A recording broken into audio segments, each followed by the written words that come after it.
This episode of Reasonably Spontaneous Conversations is brought to you in part by In Search of the New Compassionate Male. For more information, go to newcompassionatemale.com.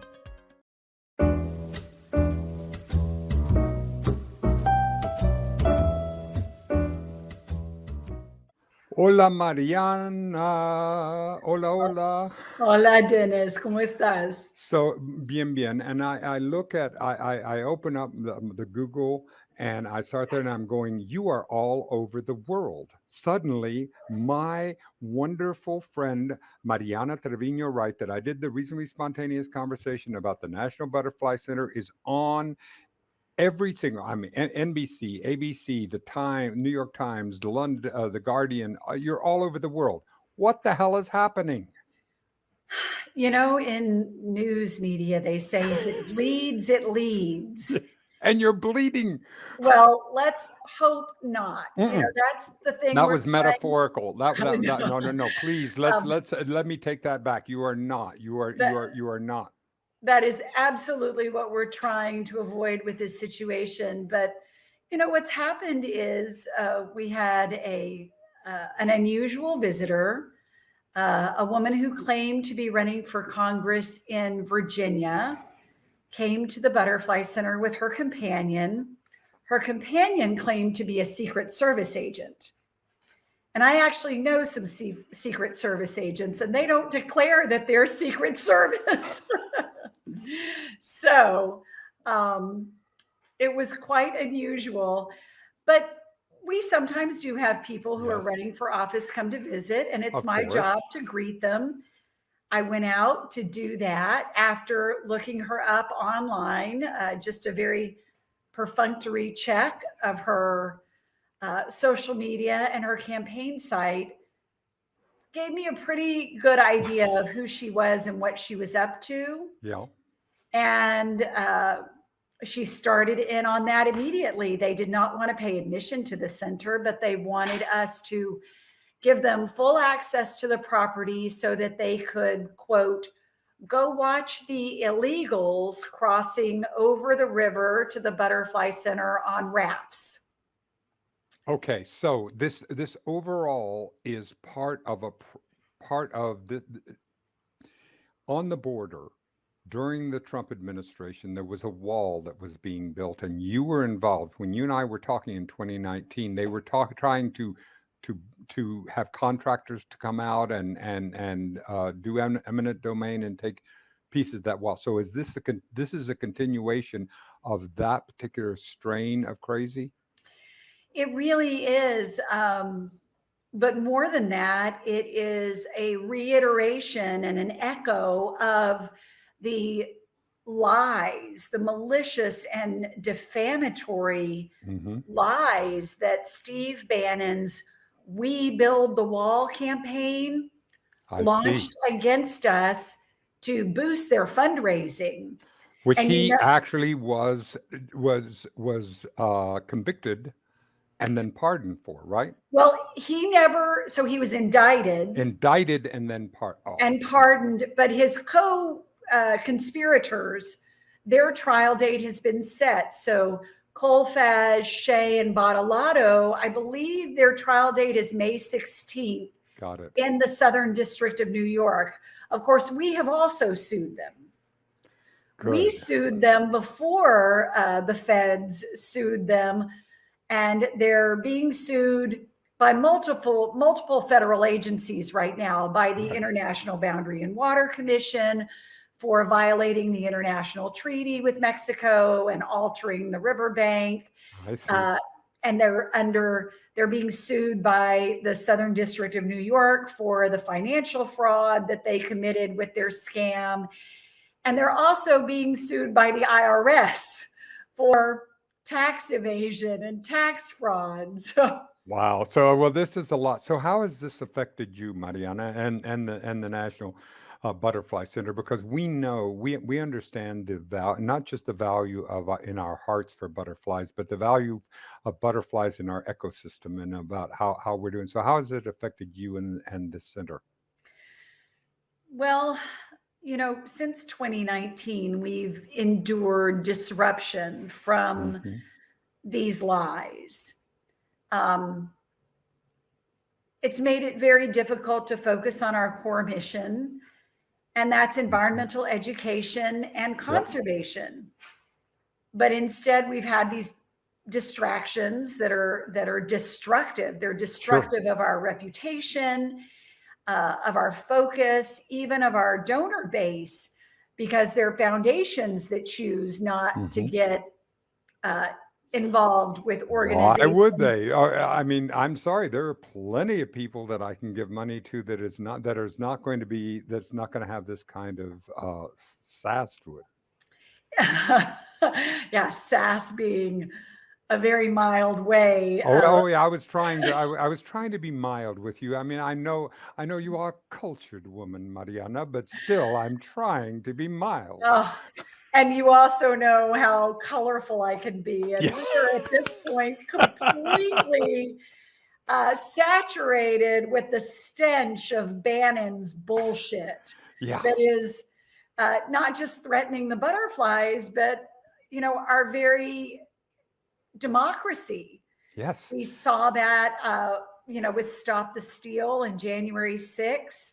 Exactly. It is isn't it all? I mean, it's all a continuation of the same. I mean, it's our democracy that we're working for. I mean, me. I came here as a child and was naturalized from Mexico, so I have a really strong, and I'm a veteran, and I have a very strong sense of that when I took my oath to uphold and defend the Constitution, I never took it back. This is important. Our democracy is at stake here. It is. And, the butterflies are being used as nothing more than a political backdrop to advance a particular political agenda, just like our libraries and other things. And we've had this beautiful outpouring of support from the librarians of America. And so, of all things, I spoke with a librarian who reached out to us, and I had sent a GIF online, on Twitter in response to someone. And the GIF was a book opening up and something came out of the book. I don't remember if it was stars or, butterflies or what came out of the book, but it said books are freedom. And, butterflies are free. And we stand for all of the things that are beneficial, for being informed, for being healthy. And we're all under assault right now. Thank you. And I'm so grateful because I know it was when we had our first interview in 2019, in late 2019, it was weighing on you. It was really, I mean, this is part, and a lot has come. How have you been keeping your mental health and your during all this time? Because this is a lot to be weighing on you. I have an amazing husband and a wonderful staff. And beyond that, it's been really hard. I've lost an enormous number of friendships and other relationships. And even my children have suffered as a result of this, because you think that the things that they're saying are so incredulous, so outrageous, so ridiculous that no one would believe them. Exactly. And then you realize that your next door neighbor does. Wow. The cognitive dissonance is astonishing, because I keep being told by people far wiser than I am that you cannot argue a person out of a position that they did not reason themselves into. But yet I try. I keep going. I keep thinking, but wait a minute. If we just apply logic here, we could get that, but it doesn't work. And I don't know what to do, Marianna. I don't know how we can extricate and get back into the level of having reasonable discourse between human beings. I wish that I had an answer to that, but about a decade ago, Ginny Thomas, wife of Supreme Court Justice Clarence Thomas, Right. They recently did an amazing article on her in the New Yorker. Mm-hmm. She started something called the Groundswell Group. And Mother Jones has done excellent investigative reporting on that. Mm-hmm. So Ginny Thomas and Steve Bannon, along with a cast of other characters familiar to Texans like Ted Cruz, began developing this strategy, and we're watching it unfold in real time. We have been for the last 10 years. Right. And their strategy was that they could cripple the body politic in the United States by hitting two pressure points. And those they identified as immigration and election integrity.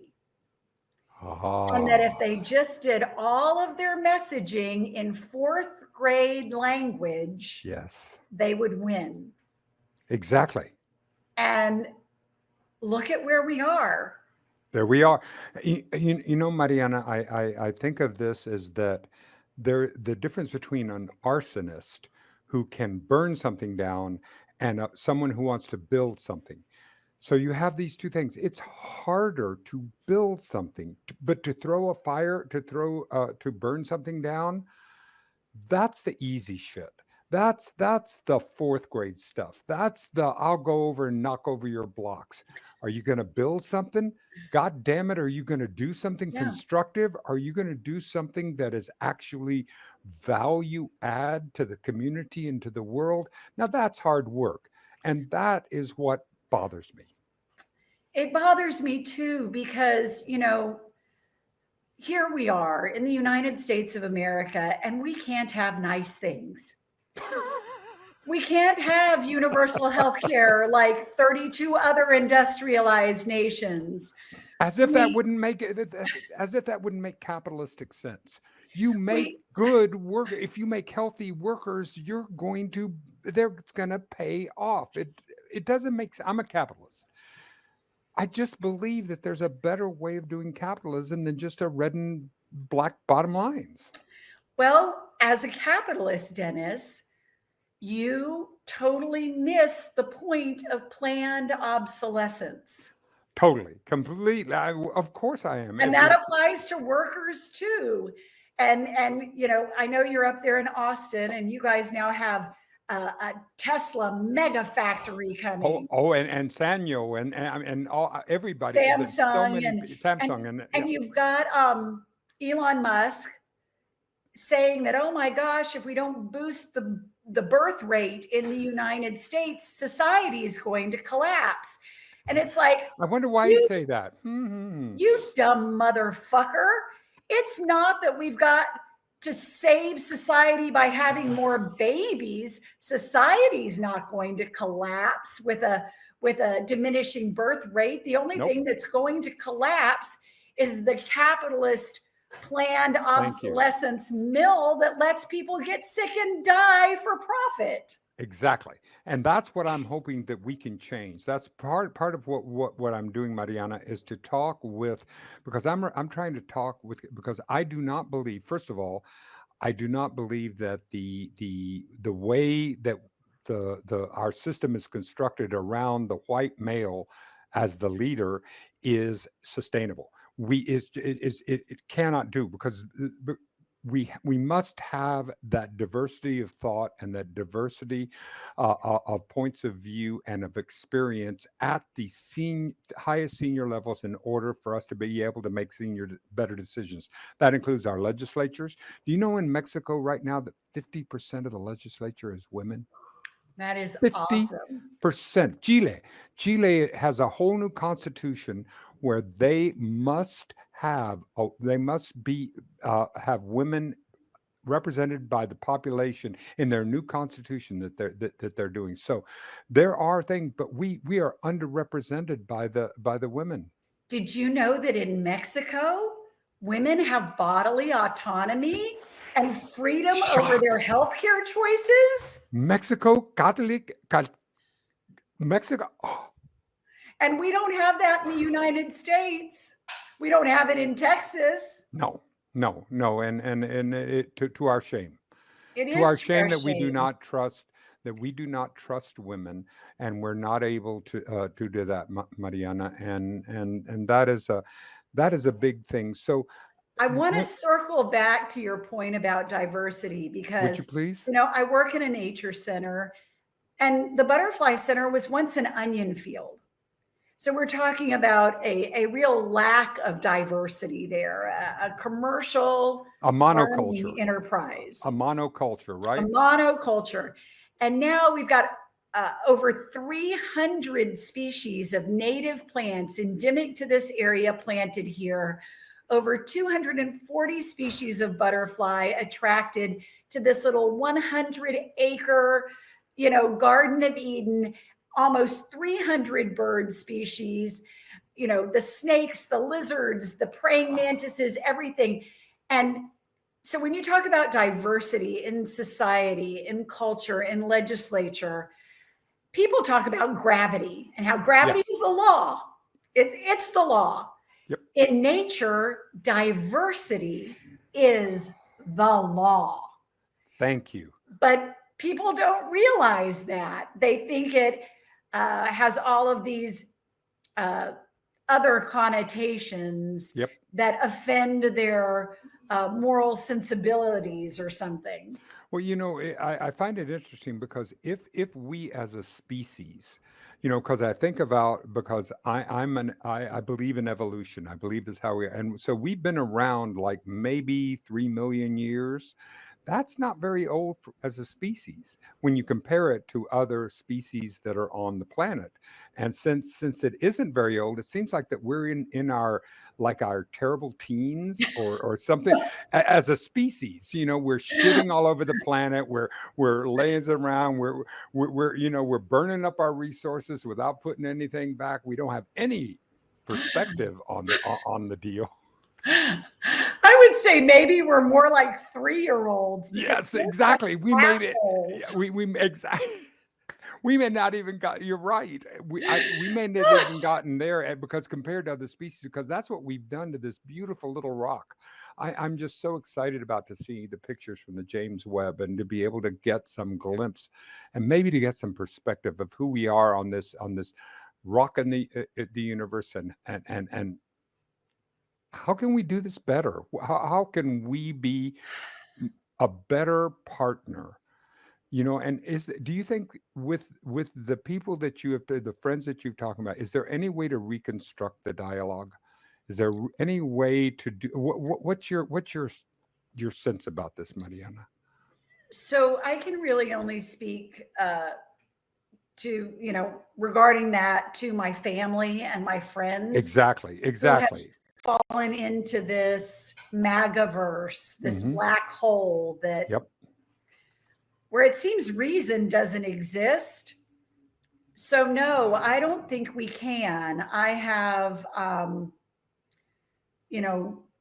members of my family that are older who, forward these fake emails, spreading disinformation, who I have brothers and sisters who are first-generation Americans who are raging anti-immigrant, build the wall people. I even have one who believed that knowing that I work at the Butterfly Center and seeing the lies that Colfage and Bannon put out, believed that I was actually either willfully or without knowing participating in a human trafficking organization. Exactly. And this is one of my stepsisters believed this. And I'm like, how could you think that of me? Right. And I have neighbors who quit speaking to me after the first round of publicity when we filed suit in 2017 against the Department of Homeland Security. And I feel for these people. They had an adult son who was a veteran. Of course. Who wound up addicted to opioids that were prescribed to him by his physician, that were pushed by pharmaceutical reps and Purdue Pharmaceutical. Absolutely. And he overdosed and he died as a result of his addiction. But they blame me. Of course. And people like me who oppose the border wall because it's too hard for them to understand that their own government, that the FDA working with Purdue Pharmaceutical allowed this plague of opioid addiction to create so much death and devastation to multiple generations of people in the United States. Exactly. It's easier to blame the boogeyman. Well, I love how you say that, Marianna, because this to me gets really down to the what we were talking about, the age of the species, is that it is easy for me, as long as I can have a victim, so I don't ever have to look inside of me.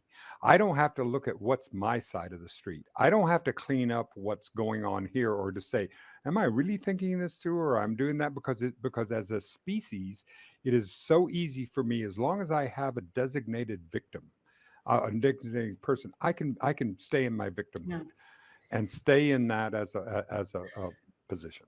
Yeah, and we very much, the rest of the United States may understand straw man. We became the straw man, but we tell Texans, we are the piñata, not just the National Butterfly Center and me personally, but the borderlands. And they're always going to be the piñata because we only have 8 senators out of 50.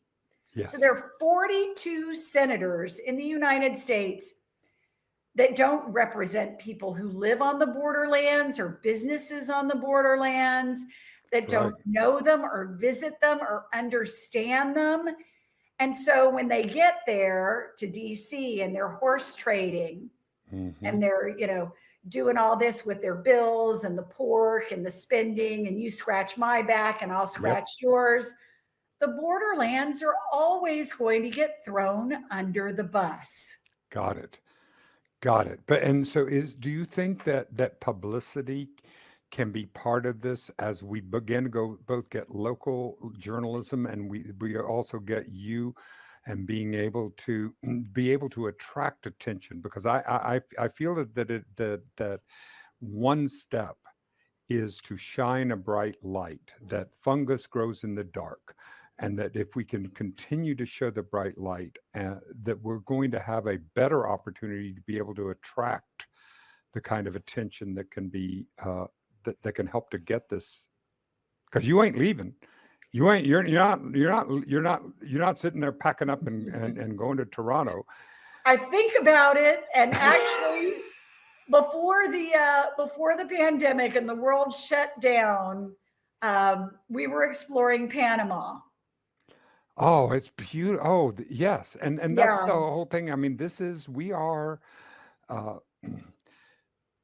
an interesting thing about where the world is going and how the world is going to unfold, because we don't know. I could not have told you when you and I were sitting there in that studio in Austin, Texas in November 2019. You and I could not have, if we would have told you that we would today be on 2 years into a pandemic and all that, we would have, what? Yeah, the pandemic was not predictable, but we may have discussed the coup attempt that was imminent and absolutely foreseeable. Nailed it. Exactly. We nailed it. We said exactly what was going to happen, and we knew what was happening. Well, I one of the things, Marianna, that I believe in is that I believe in a representative democracy. I believe that we can resurrect this, but we're going to have to do it one person at a time. We're going to have to find out and how and really to be able to do it. I don't know. I am unsure of whether we're going to survive the 2022 if we have this, or how we're going to stand up. But I know that you connecting to librarians, there is no power that a butterfly and a librarian together cannot move the wings. You talk about chaos theory and the one Butterfly butterfly effect. wing and the butterfly effect. I'm just saying this is the butterfly effect of you and your power, and connecting with librarians and connecting with kids that whose minds can be touched and opened into getting a shared truth, because that's the thing that hurts me so much. I hope we can. I fear, because we have a duopoly in this country. Exactly. And it serves the two-party system. It serves exactly. We have this tribalism that is almost as insane as people believing the lies that are told about us. Precisely. And people have got to drop the tribalism.